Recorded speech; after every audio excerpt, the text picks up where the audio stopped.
Welcome back, dear viewers, and to shed more light on the recent military escalation between Israel and Iran, I'm honored to be joined over the phone by Dr. Melad Momtaz, political analyst. Dr. Melad, good afternoon. Good afternoon, ma'am. Thank you so much for joining us on ITV International. And Egypt was among 21 nations calling for de-escalation. How significant is this joint statement in the current diplomatic climate? I believe that Egypt, has been doing that for a long time. I wouldn't say that since, the recent conflict or recent conflict started on Friday, because I still recall, and I should remind everyone, that Egypt, since October 7th, has been warning everyone in the world of the escalation in the Middle East and the very dangerous consequences of getting things out of hand. So what was being actually witnessed now of Egyptian role in getting everyone to see the whole situation, through peaceful eyes, through peaceful measures. Everyone should understand that the recent escalation in the situation in the Middle East is not only dangerous, because I find the word dangerous itself is not enough to describe what the real situation is. I think it's pretty alarming to everyone in the West. I would like only to mention something which is very crucial.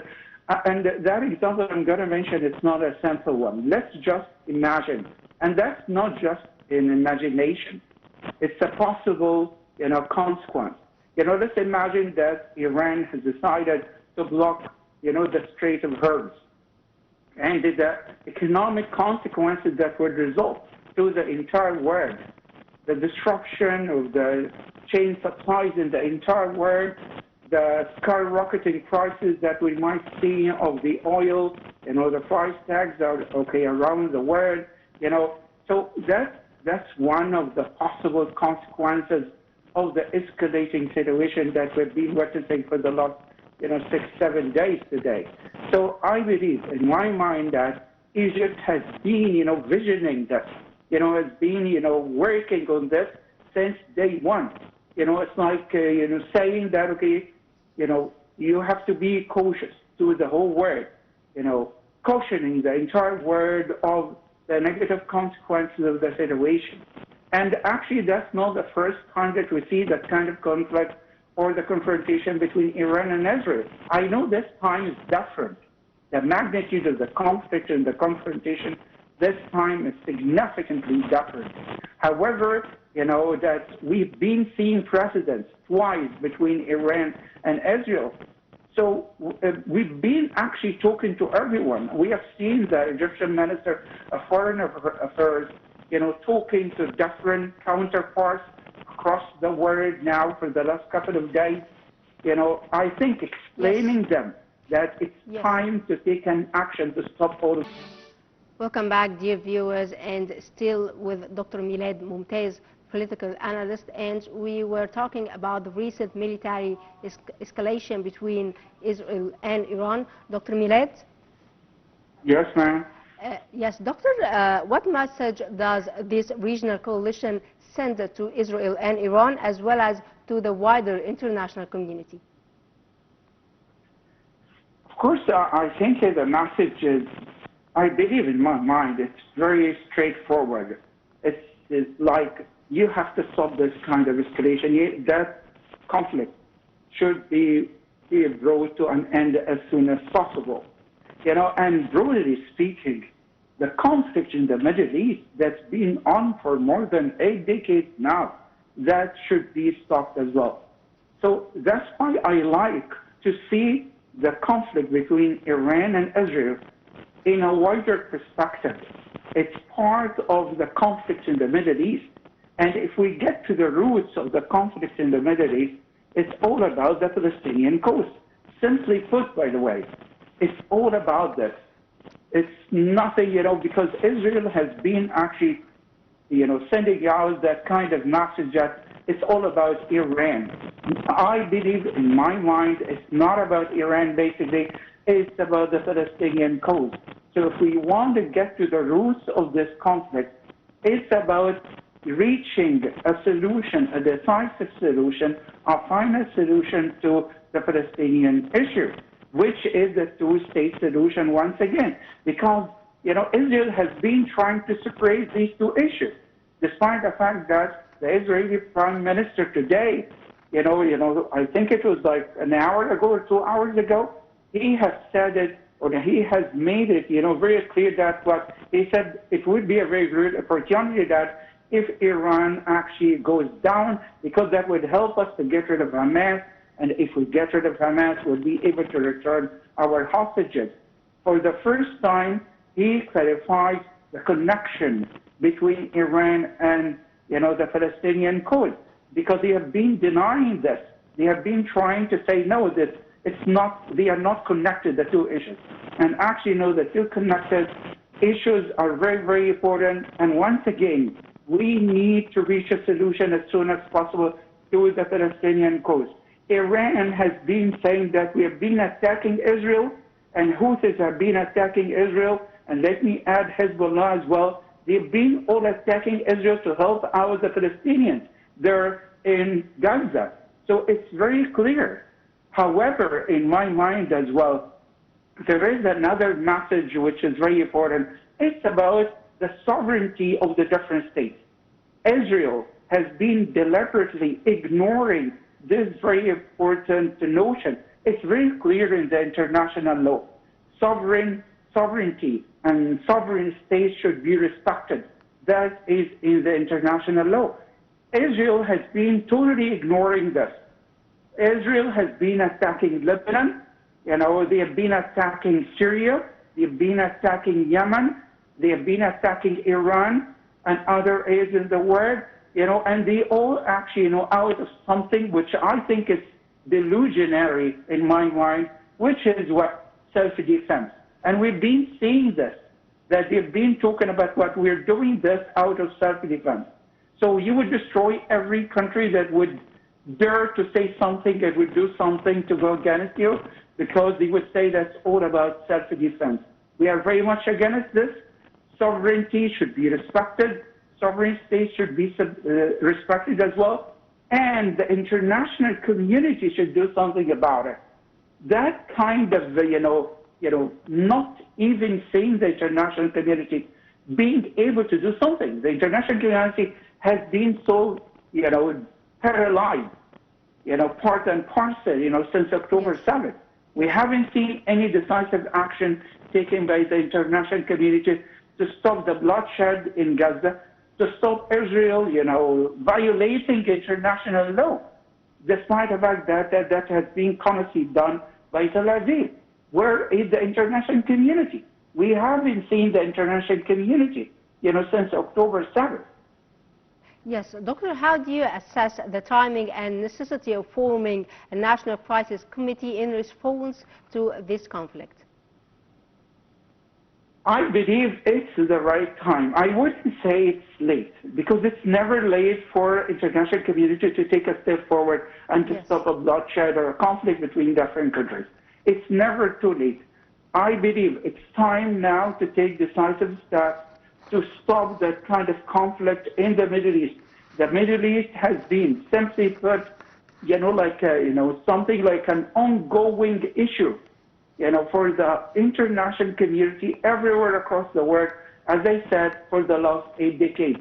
So it's way, way better not to ignore the situation. It's way, way better to pay more attention to the international efforts taken by the international community. However, in my mind, I want to be optimistic about the situation. However, it's very, very much easier to be pessimistic about it, because, as I've said earlier, that we haven't seen it in action, the international community, unfortunately. But I wouldn't actually ignore this.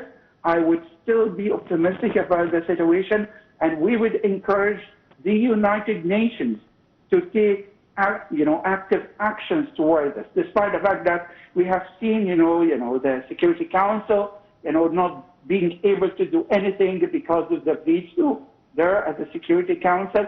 However, we need to build that kind of international support in the world, to be able to solve that conflict between Iran and Israel, And I would say, once again, it's not only about the conflict between these two countries, it's about the Middle East and the persistent issues of the Middle East, simply put, the Palestinian issue once again. Great. Also, Doctor, what are the broader regional implications of targeting nuclear facilities, especially those under IAEA monitoring? Ironically speaking, let me remind everyone that the International Atomic Energy Agency, they've been warning, every nation in the world not to bombard, not to hit nuclear facilities. But since, last Friday, they haven't said anything. And this is actually, that poses so many questions to me. Why is that? Why that? Okay, that's because we know, scientifically speaking, that it's very dangerous to have nuclear facilities. Yes. Everyone knows about this, and everyone knows about the very dangerous complications of doing such things.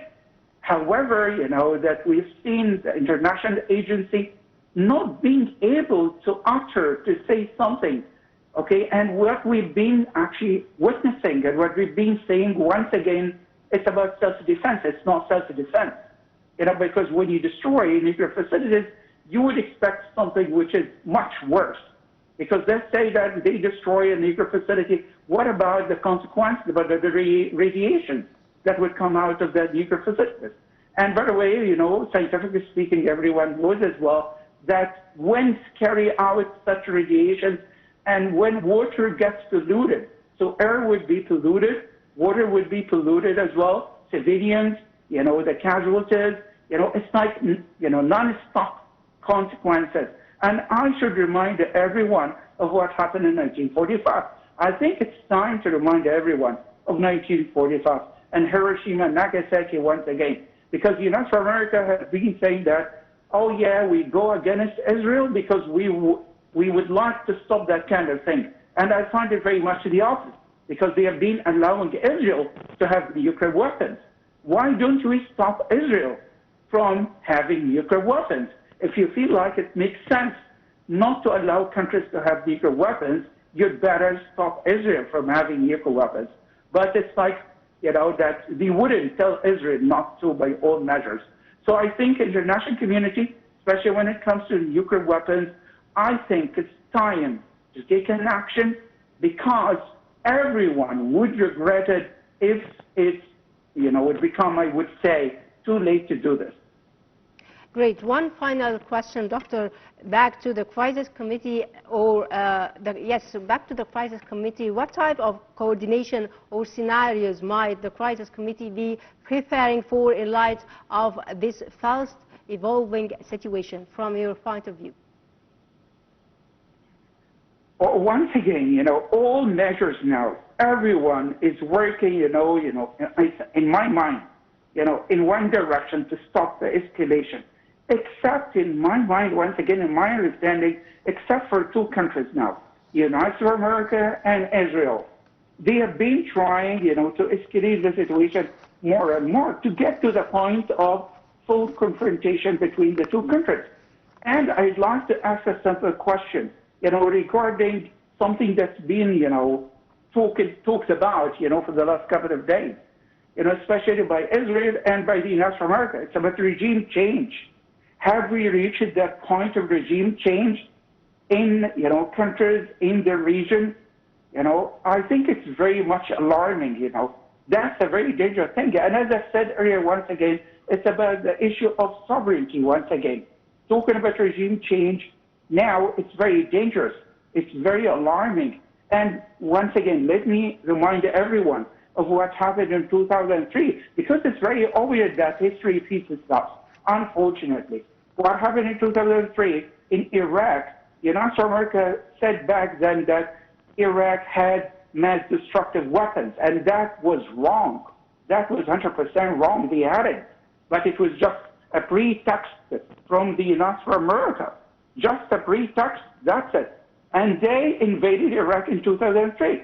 And we've seen, we saw it back then for a long time, for, decades now, more than I think, we talk about 2003, more than 20 years now.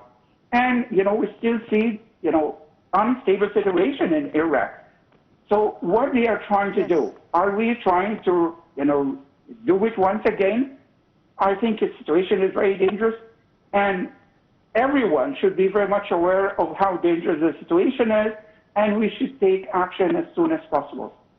Well, Dr. Melad Momtaz, a political analyst, I would like to thank you so much, sir, for your information and insight. Always a dear guest on Nile TV International. Thank you so much.